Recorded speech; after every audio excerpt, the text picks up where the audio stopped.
오늘은 종료주일이면서 또한 고난주일입니다. 그리고 또한 이번 주는 고난주간입니다. 오늘 우리에게 주신 말씀 마태복음 27장 45절에서 52절 말씀을 통해서 하나님의 액션에 나타난 뜻이라는 제목으로 말씀의 은혜를 받고자 합니다. 오늘 말씀을 통해서 예수님께서 그 십자가에서 고난당하신 그 절정의 시간을 그냥 헛되이 보내지 않고 오직 주님과 함께 동행하는 그런 삶이 저와 여러분 가운데 있기를 예수님의 이름으로 축원합니다. 우리 예수님께서는 애초에 죽으시기 위하여 이 땅에 오셨습니다. 하지만 아무리 예수님이 이 땅에 죽기 위해 오셨다 할지라도 막상 그 주님 앞에 서게 되면 정말 고통스럽고 괴로운 것은 어쩔 수가 없었습니다. 예수님은 하나님이시지만 이 땅에 우리가 이 똑같은 그 육신을 입고 오셨기 때문에 우리가 겪는 그 고통, 그 괴로움, 그 심리적 그 압박감은 시시각각 다가오는 그 공포는 우리와 똑같을 것입니다. 그래서 예수님께서는 하나님 아버지께 내 아버지여 만일 할 만한 일이시거든 이 잔을 내게서 지나가게 하옵소서라고 그렇게 기도까지 하였던 예수님이었습니다. 이 땅에 오신 이유가 이 잔을 마시기 위함인데도 불구하고 막상 이 잔을 마시는 그 순간에는 지금 예수님께서 못 마시겠다고 하는 그 생각이 들 만큼 정말 고통스러웠던 것입니다. 하지만 결국 우리 예수님께서는 하나님의 뜻에 순종하셨습니다. 하나님께서 영원전에 이미 약속하신 그 약속을 이루시고 십자가에 달려 돌아가신 것입니다. 여러분, 우리가 그리스도의 고난을 생각하며 또 하나님의 뜻에 맞는 그리고 하나님께서 기뻐하신 그 일을 할 수 있는 저와 여러분 되기를 간절히 바랍니다. 내 욕망을 이루는 것 그것을 다 버리게 하시고 하나님의 뜻을 이루며 살아가시기 바랍니다. 예수님께서는 인류의 죄를 대속하기 위하여 십자가에 달리셨습니다. 그리고 또한 물과 피를 다 쏟아 버리셨습니다. 그런데 그 예수님의 그 죽으심은 인간의 예수만이 죽음이 아니라 하나님이 운명하셨다라는 사실입니다. 우리 하나님께서 운명하셨다는 이 말 어찌 보면 문제가 있는 것 같지만 그러나 예수님께서는 여러분 알다시피 하나님이시기 때문에 하나님께서 운명하셨다라는 것은 틀린 말이 아닐 것이라 봅니다. 어쨌든 우리 사람들은 하나님은 절대로 죽을 수 없는 그런 분이었기 때문에 그래서 우리는 이것을 하나님의 아들의 죽음이다 라고 이렇게 말하고 있는 것입니다. 성경도 마찬가지로 예수님을 하나님의 아들이라 라고 칭하고 있습니다. 하나님의 아들이 죽은 것이긴 하지만 하나님께서 바로 우리 죄를 위하여 친히 십자가에 달려 죽으셨다는 것 그것은 틀리지 않다고 봅니다. 육신을 입으신 그 하나님의 그 죽음 온 인류를 위한 그 죽음이셨기 때문에 온 인류를 대표하는 죽음이었던 것입니다. 그래서 예수 그리스도의 그 십자가를 우리가 바라볼 때에 십자가에 대한 우리가 말씀을 또한 들을 때에 정말 상상할 수 없는 그 충격과 은혜를 우리가 받게 됩니다. 이 십자가는 우리 인간의 양심이나 인격 그리고 인간의 삶과 그 죽음에도 엄청난 메시지를 우리에게 가져다 줍니다. 그래서 사탄은 우리로 하여금 그 십자가를 바라볼 때에 별 감동 없이, 그리고 별 의미 없이 그냥 바라보게 하고 있습니다. 사탄은 그 십자가를 한낱 장식품으로 생각나게 만들고 있습니다. 우리가 십자가를 바라보긴 하지만 그저 아무런 없이 그저 바라보게 만드는 그 사탄의 그 유혹에 빠지지 않기를 바랍니다. 자, 그러나 이 십자가를 체험하는 우리 사람들은 우리가 십자가를 바라보거나 우리가 십자가를 만났을 때 우리는 그것에 대해서 무의미하거나 무덤덤하지 않습니다. 우리가 십자가를 바라보면 우리에게는 제일 먼저 생각나는 것이 무엇입니까? 그것은 하나님의 지극하신 사랑입니다. 나를 사랑하셔서 자신의 독생자를 이 죽음에 던지셨던 그 하나님의 그 사랑, 그 마음이 여러분 가운데 온전히 전달되길 바랍니다. 그래서 지금 한 주간, 우리 고난 주간에 우리 십자가를 바라보며 그 고난을 생각함과 동시에 하나님의 그 크신 사랑을 온전히 체험하는 저와 여러분 되기를 주님의 이름으로 축원합니다. 또 하나는 죄에 대한 자각과 함께 충격을 받습니다. 예수님께서 그 십자가를 지셨을 때에 인류의 모든 죄를 함께 지셨습니다. 그러므로 인류의 이 모든 죄의 그 무게가 바로 이 십자가에 있는 것입니다. 그 십자가가 얼마나 무겁겠습니까?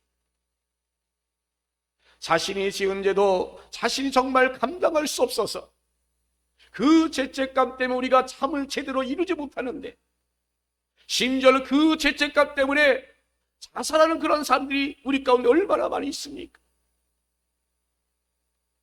한 개인의 그 죄책도 이렇게 무겁고 힘겨운데 온 인류의 죄를 짊어지신 그 십자가 얼마나 무겁고 고통스럽겠습니까?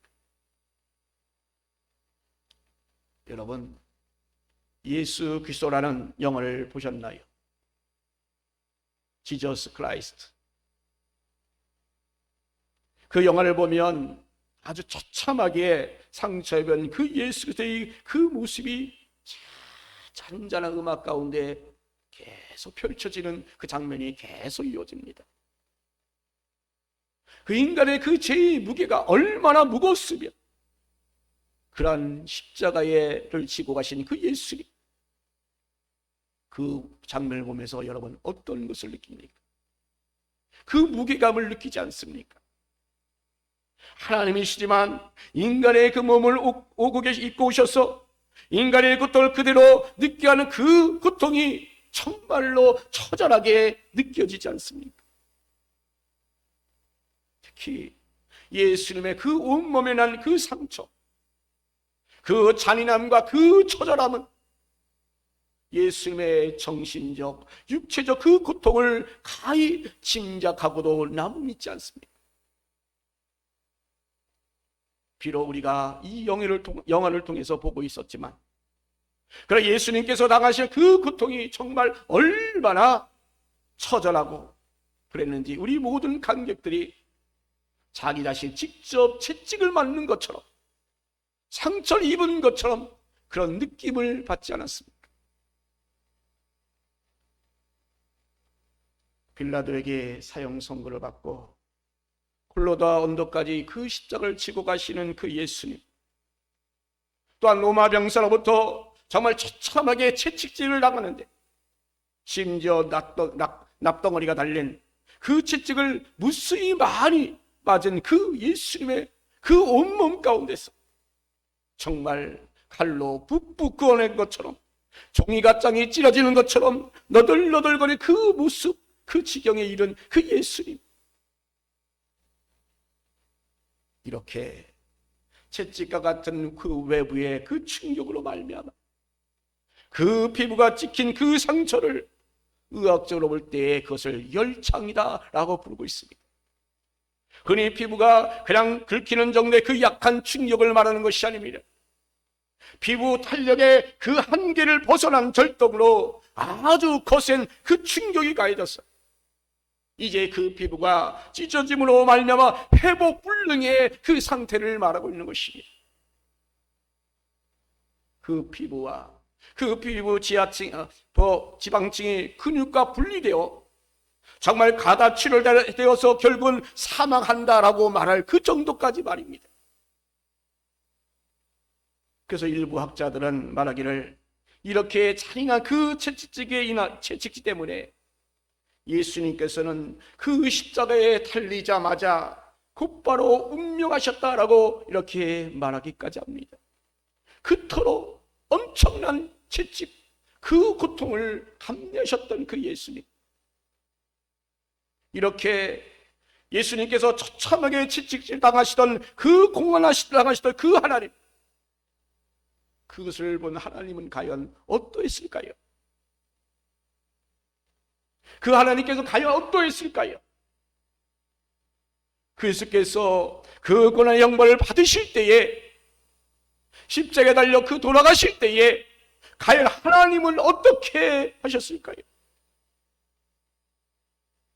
하나님께서 직접 행동을 하시고 어떤 표정을 지었는지 우리가 잘 알 수 없습니다만, 그러나 하나님께서는 바로 그때에 아주 분명하게 당신 하나님의 그 자신의 그 모습을 우리에게 전적으로 보여주셨습니다.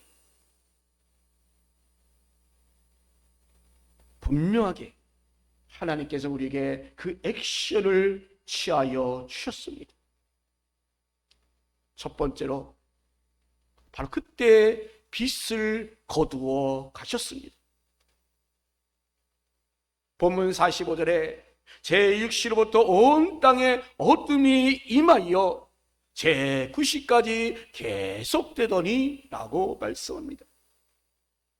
우리가 이 말씀에 의하면 하나님께서는 결코 침묵하고 계시지 않았다는 사실을 발견합니다. 우리 하나님께서는 바로 예수님께서 억울한 그 재판을 받고서 정말 희롱을 당하고 고통을 당하고 결국 그 십자가에 그 처형당하도록 그들에게 바로 그들의 손에 예수님을 내어주었던 하나님,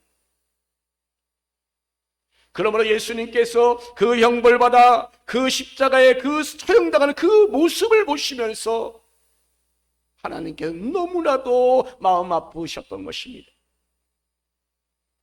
그래서 하나님께서는 자신의 그 진노하시는 그 모습을 지금 이렇게 드러내고 계신 것입니다. 오늘 본문은 예수님께서 십자가에 달리셔서 모든 형벌과 고난을 그 당하실 때에 우리 하나님의 그 모습에 대해서 기록하기를, 예수님께서 십자가에 달리시던 제6시부터 해가 빛을 잃었다라고 말씀합니다. 어둠은 하나님의 진노하심입니다. 어둠은 하나님의 심판의 표현입니다. 출애굽기 10장 21절 23절 말씀 보면 하나님께서 모세를 통하여 바로와 대결하실 때에도 흑암의 그 재앙을 하나님의 진노와 심판의 징조로 사용하셨습니다. 그리고 요엘서 2장 10절 31절에도 여호와의 크고 두려운 날이 이르기 전에 해가 어두워지고 달이 핏빛같이 변하려니와 라고 했습니다. 이렇게 이 어두움은 하나님의 진노와 심판의 표현입니다. 그래서 하나님은 바로 이 예수님께서 이 십자가에 못 박힐 그 순간부터 빛을 거두시고 우리에게 어둠을 보내주셨던 것입니다. 바로 이 십자가를 통한 그 하나님의 그 사랑이, 하나님 당신께서 상당한 고통이었지만 그러나 나에게 전달되는 그 사랑이 우리가 전달됨으로 우리는 오직 십자가를 바라보면서 우리가 만남을 통하여 하나님이 기뻐하시는 그 일을 감당할 수 있는 저와 여러분 되기를 간절히 바랍니다. 두 번째로는 그때에 하나님께서는 휘장을 찢으셨습니다. 하나님께서 아들의 죽음에 침묵하지 않으셨다는 것. 51절 53절 성소 휘장이 위로부터 아래까지 찢어져 둘이 되고 땅이 진동하며 바위가 터지고 무덤들이 열리며 자던 성도의 몸이 많이 일어나되 예수의 부활 후에 그들이 무덤에서 나와서 거룩한 성에 들어가 많은 사람에게 보이리라. 아멘. 성전에 있던 휘장이 위에서부터 아래까지 쫙 찢어졌다라고 하는 것입니다. 이것은 하나님께서 응답하셨다라는 표현입니다. 구약을 보면 1년에 한 번씩 속죄일에만 대제사장이 자기 자신과 또 백성들의 그 죄를 대속하기 위하여 짐승의 피를 들고서 지성소에 들어가 번제를 드렸습니다. 이 지성소에는 그런데 아무도 들어갈 수 없었습니다. 백성들의 죄를 가지고 지성소를 들어가는 대제사장이라 할지라도 정말 두렵고 떨리는 마음으로 그 지성소에 들어갔습니다.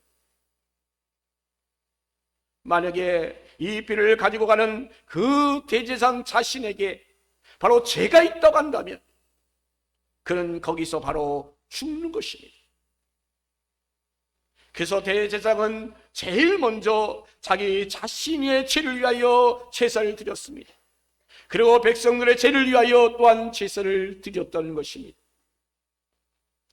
이에 백성들의 죄를 사는 제사 제도였고 또 하나님께 드리는 예배였던 것입니다. 그런데 이 제사장들이 백성의 죄를 가지고 들어가는 그 지성소의 그 휘장이 쳐져 있었습니다. 이것은 바로 성소와 지성소를 구별하는 그 커튼과 같은 것이었습니다. 그런데 이 성소의 휘장이 지금 위에서 아래로 찢어졌다라고 하는 것, 이것은 이제 더 이상은 제사장이 필요 없다라는 하나님의 표현인 것입니다. 예수님께서 인간의 모든 죄를 지시고 십자가에 달리심으로 말미암아 이제는 자신의 죄도 감당하지 못하는 그 연약한 인간들이 다른 사람의 그 죄를 대신 가지고 들어갈 필요가 없게 되었던 것입니다.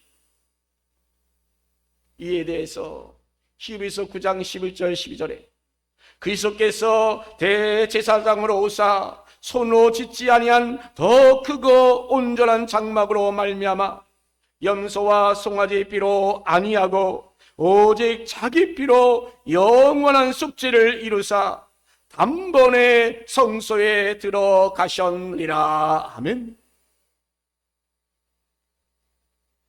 지금까지는 짐승의 피로 인간의 죄를 대신했지만 그러나 예수 그리스도의 자신의 피로 인간의 모든 죄악들 다 사여 주셨기 때문에 이제는 더 이상 그 짐승의 피로 인간의 죄를 대신할 필요가 없게 되었습니다.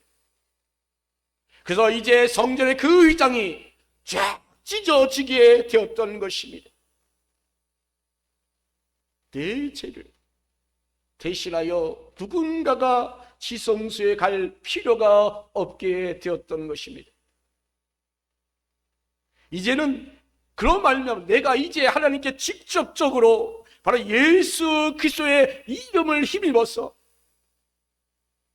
담대하게 우리는 내 죄를 하나님께 고할 수 있게 되었습니다. 얼마나 감사한 일입니까? 얼마나 귀한 은혜입니까? 히브리서 10장 19절 20절에 형제들아 우리가 예수의 피를 힘입어 성소에 들어갈 담력을 얻었나니 그 길은 우리를 위하여 휘장 가운데 열어놓으신 새로운 살 길이요 휘장은 곧 그의 육체니라. 아멘. 사랑하는 성도 여러분, 우리 예수님께서 그 십자가에 달리셔서 자신의 그 양손과 양발 그리고 옆구리까지 피를 흘려주심으로 말미암아 이제 그 짐승의 피를 파기시켜 버렸습니다. 그리스도께서 그 몸을 가르심으로 말미암아 그에게 모든 제사장과 제사자들을 완전히 파하셨던 것입니다. 이것이 바로 구원입니다. 이것이 바로 하나님의 은혜입니다. 그리스도를 바라보는 우리의 소망이 됩니다. 십자가를 향한 우리의 능력이 되는 것입니다. 여러분, 얼마나 감사합니까? 얼마나 큰 은혜이겠습니까? 우리 모든 성도들에게 또한 새로운 희망과 또 하나님과 화목하게 되었습니다. 이로써 우리 모든 성도들이 이제 화평케 하는 자가 되었습니다. 하나님의 뜻대로 우리 모든 성도들이 바로 이 화평을 이루는데 선봉에 나서기를 예수님 이름으로 축원합니다.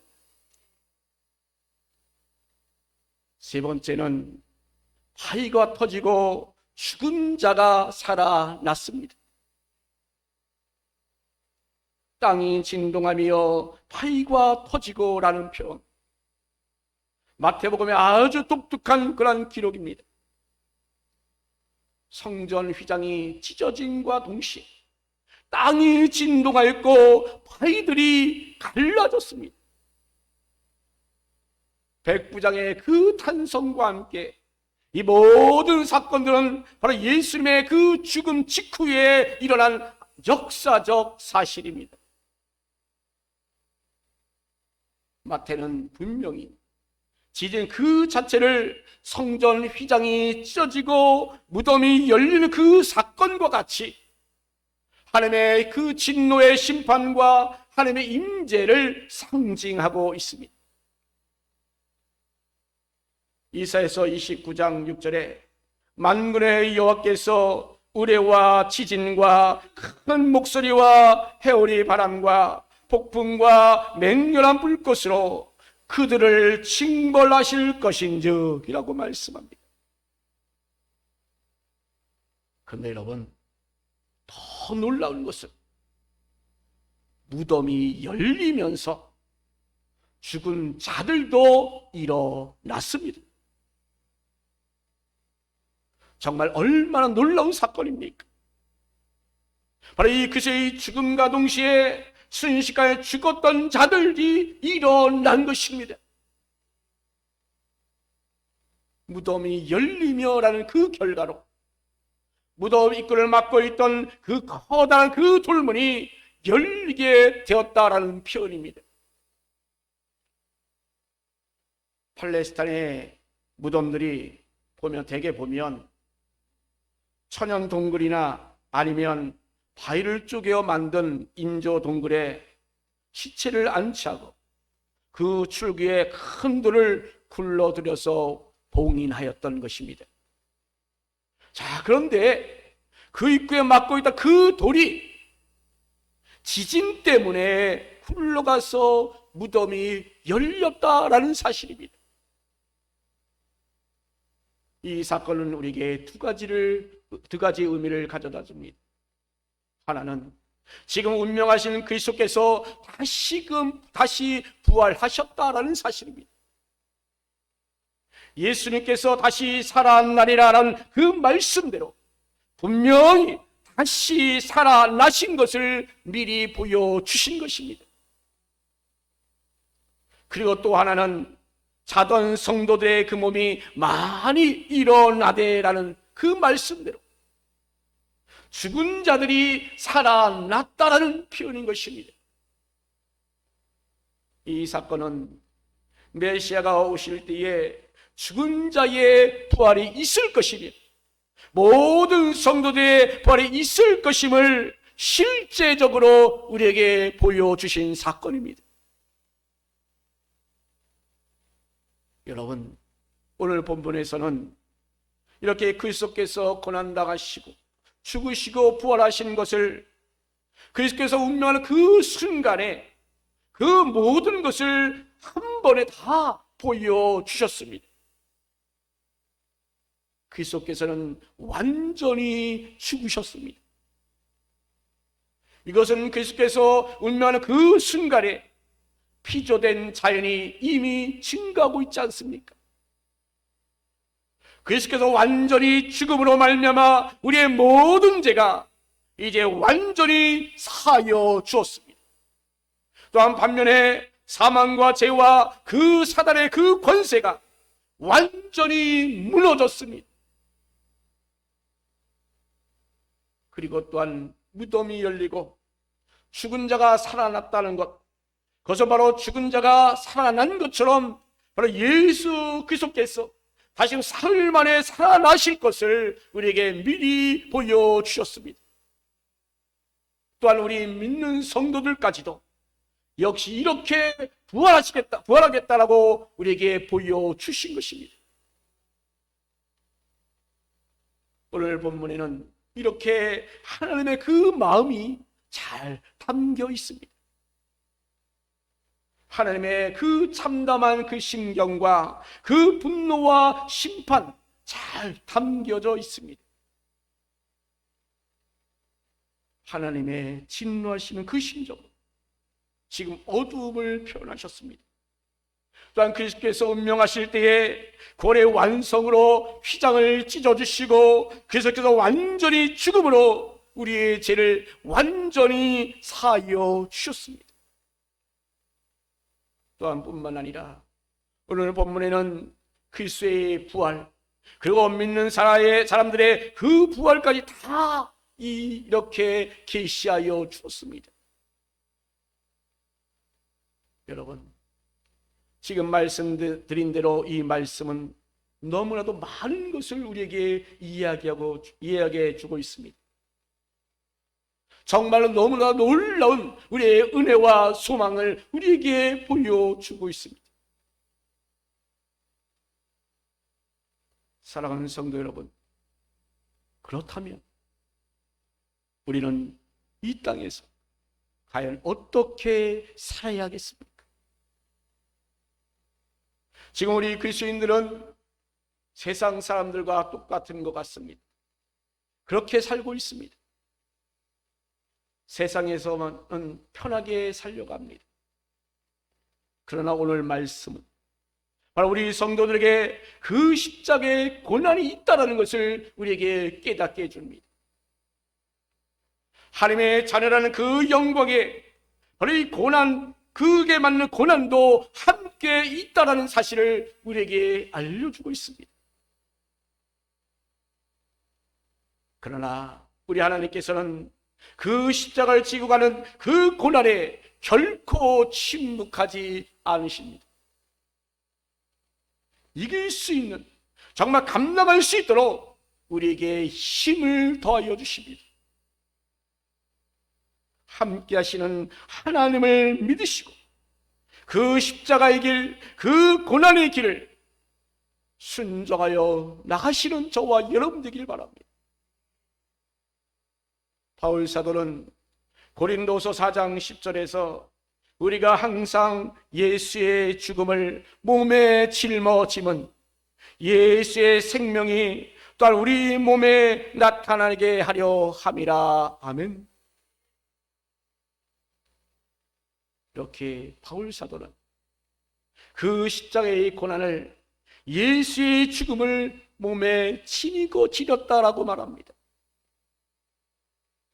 예수의 죽음으로 말미암아 몸에 지니고 살아가는 우리 예수님의 생명이 바로 우리 몸에 나타난다라고 이렇게 고백하고 있습니다. 그러므로 우리는 그 십자가의 고난을 우리는 정말 기꺼이 감내할 수 있는 성도 여러분 되기를, 또한 이 부활을 통하여 궁극적 구원이 주어진다는 그 확신을 가지고 나아갈 수 있는 저와 여러분 되기를 간절히 바랍니다. 사랑하는 성도 여러분, 주님과 동행하고 주님과 연합하는 것이 무엇이라고 생각하십니까? 우리가 그냥 생각으로 되는 것이 아닙니다. 여러분이 이 몸에, 이 자리에 몸만 왔다고 되는 것이 아닙니다. 바로 주님을 위한 그 고난을 통하여 예수 그리스도와 연합해야 되는 것입니다.